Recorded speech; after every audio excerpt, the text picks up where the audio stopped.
Hi, welcome to Warrior Class TV. My name is Harry, and today I'm going to talk about new gun ownership.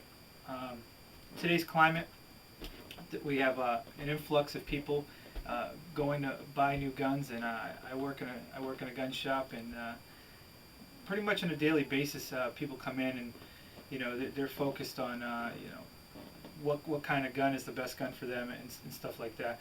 I think a lot of things people don't take into consideration are what comes along with carrying a gun on a daily basis, what comes along with gun ownership, the responsibilities of it, and what you should think about other than putting a gun on your waist and walking outside and being Clint Eastwood or John Wayne.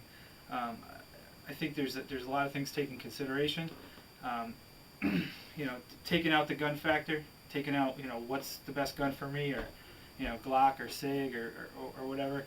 Um, you know, contact an attorney first. Check out your state laws.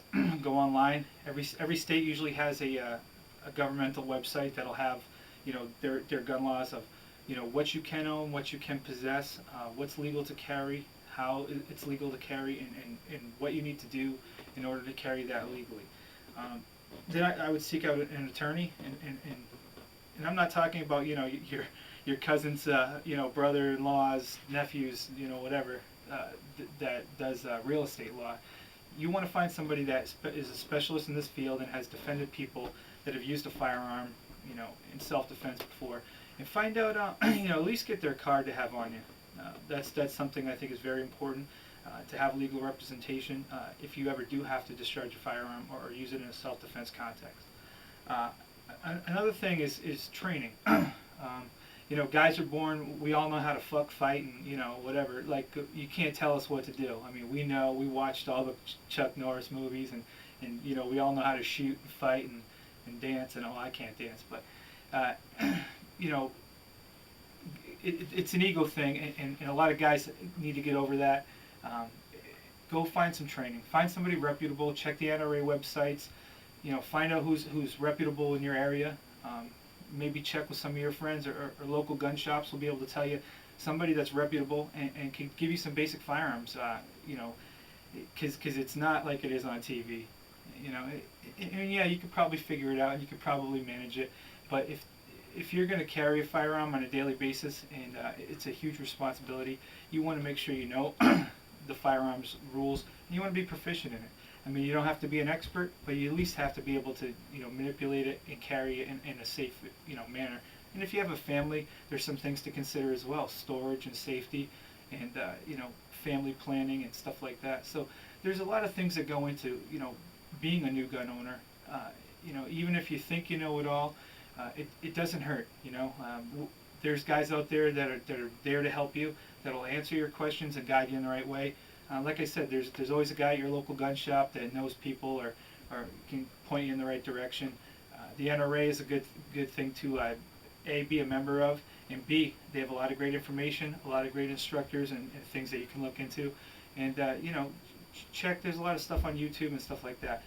But don't just go out and buy a gun, throw it on, your 50 caliber Desert Eagle, and walk out there and think you're gonna save the planet from the evils out there, because it doesn't work like that.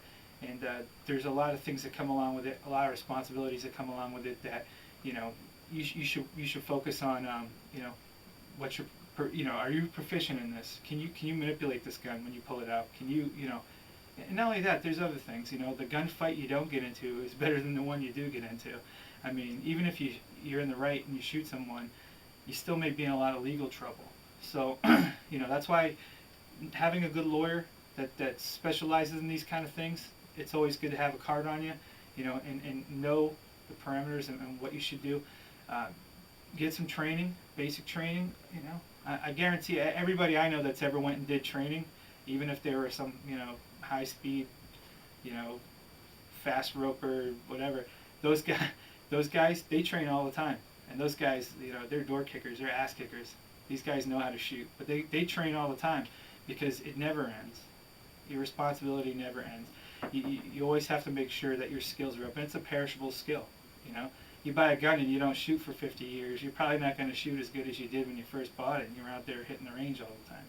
So get some training, get some legal advice, and like I said, ask around, do some research, the actual picking of what gun is best for you, that's up to you. And I have recommendations for that as well. I think you should go and fire a few guns before you buy one. Don't just go in and pick the one that looks the coolest. Or, my buddy said I should get one of these because, shoot 5 or 6 different guns that are kind of in what you're looking for in your price range, and find out what's best for you. This is Harry from Warrior Class TV. Live free or die. There are worse fates than